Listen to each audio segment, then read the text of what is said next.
السلام علیکم ورحمۃ اللہ وبرکاتہ. الحمد للہ الذی خلق الانسان من الطین والصلاة والسلام علی سید المرسلین. اما بعد، تیرے قدم میں نظر ہے محفل انجم، وہ چھوٹا شفا پیدا کر. تیرا شفا کی مانند ہے ساری دنیا کی، تو غار غار جہاں میں گلاب پیدا کر.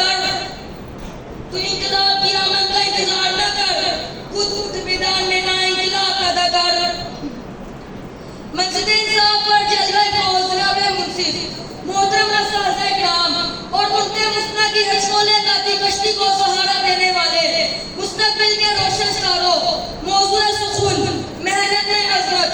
جب میرے دماغ کی دلیز پر دستک دیتا ہے تو میں سوچوں کہ سمندر میں کھو جاتا ہوں کہ آخر ایک نظر عالیشان کو کیسے جنگل کی گفتگو میں لا کر پیش کر دوں. کبھی مجھے انسانیت کے باغات اور کھیتی باڑی کرتے ہوئے نظر آتے ہیں، تو کہیں حسن کے بتاج بادشاہ داؤد بن سلیمان علیہ السلام کو اسے جنگل باز بناتے ہوئے نظر آتے ہیں. کبھی میری نگاہوں کے سامنے شباب اقمال کے مالک موسیٰ علیہ السلام اجرت پر کام کرتے ہوئے نظر آتے ہیں، تو کہیں آدم ثانی حضرت نوح علیہ السلام حکم الہی کے بعد بذات خود کشتی بناتے ہوئے نظر آتے ہیں، اور کہیں سرکار دو عالم شاعر امم بھی اپنے جانشینوں کے ہمراہ مسجد نبی کی تعمیر کرتے ہوئے نظر آتے ہیں. کبھی میری نگاہوں کے سامنے وہ منظر بھی آتا ہے جب جنت کی خوشخبری پانے والے خون پسینہ ایک کر اس کا اعلان کراتے ہیں. کبھی میں دیکھتا ہوں کہ امام دارالہجرہ امام مالک شب موسم محنت سے بغیر اپنے پہلی کتاب حدیث مرتب کرتے ہیں، تو کہیں امام شافعی رحمہ اللہ اپنے محنت سے اور رسالت پر رسالہ جیسی کتاب مرتب کرتے ہیں، تو کہیں امام قاری ایسی محنت کرتے ہیں کہ ان کی مرتب کتاب اصل کتب بعد کتاب اللہ کا درجہ پاتی ہے. یہ سلسلہ یوں ہی جاری رہتا ہے کہ اسلام ہر دنیا کے حدود کو عبور کر کے ہندوستان تک کا سفر کرتا ہے. میں دیکھتا ہوں کہ ایک نبینا شخص اپنی محنت کے سارے عبد القرآن وزیر بادی بن جاتا ہے.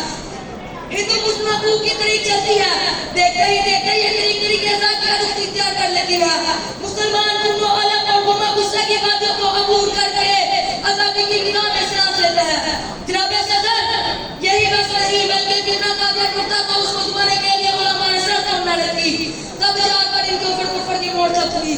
یہ ویسے ہی ممکن نہیں تھا بلکہ اس کے پیچھے بے کرام محنت تھی. معزز اساتذہ کرام، جو لوگ کام اور محنت سے کرتے ہیں وہ ان کی پہچان بن جاتا ہے.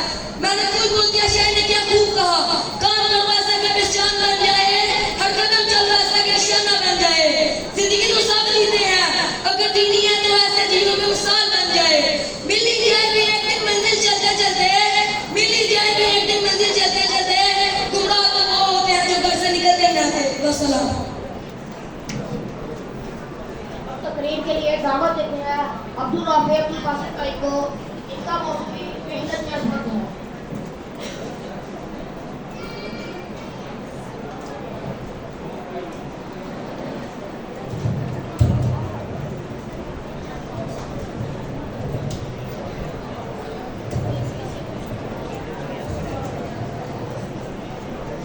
السلام علیکم ورحمۃ اللہ وبرکاتہ. وعلیکم السلام.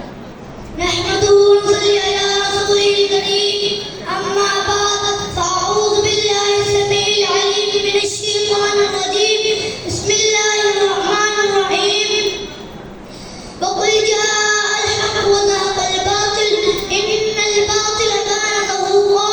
وقال النبي صلى الله عليه وآله وسلم العلماء ورثة الانبیاء. جو محنت کرے وہی سرفراز ہے، محنت پہ انسان کی طرف. میرے محترم استاد کرام اور میرے عزیز ساتھیوں، السلام علیکم ورحمۃ اللہ وبرکاتہ. آج اس موضوع میں گفتگو کرنے کا موقع ملا ہے وہ ہے محنت کی عظمت.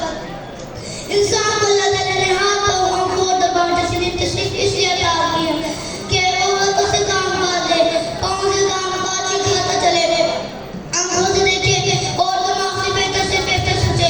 نبی کا فرمان ہے محنت کرنے والا خدا کا دوست ہے. اسلام میں جو ہم عبادت افضل طریقے سے سکھائی جاتے ہیں، یہ بھی کہا جاتا ہے کہ بغیر محنت سے کسی سے کچھ طلب نہیں کرنا چاہیے. چوری ڈاکہ سود اور اسلام میں منع ہے. اللہ تعالیٰ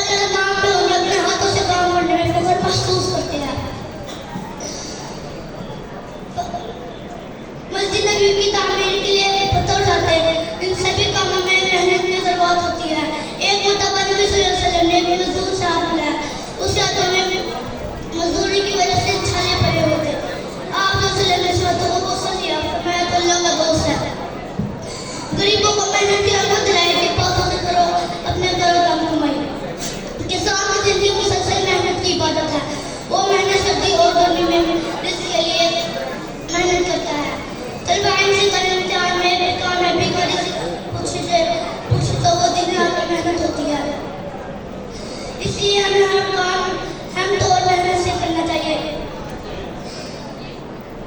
تاکہ کامیابی مل سکے. سبھی لوگ کہتے ہیں عزت زیادہ جو کرتے ہیں دنیا میں محنت زیادہ.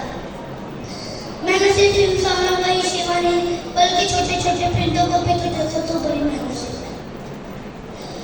ایسے ہی مثال چونٹیوں کی ہے. وہ بارش سے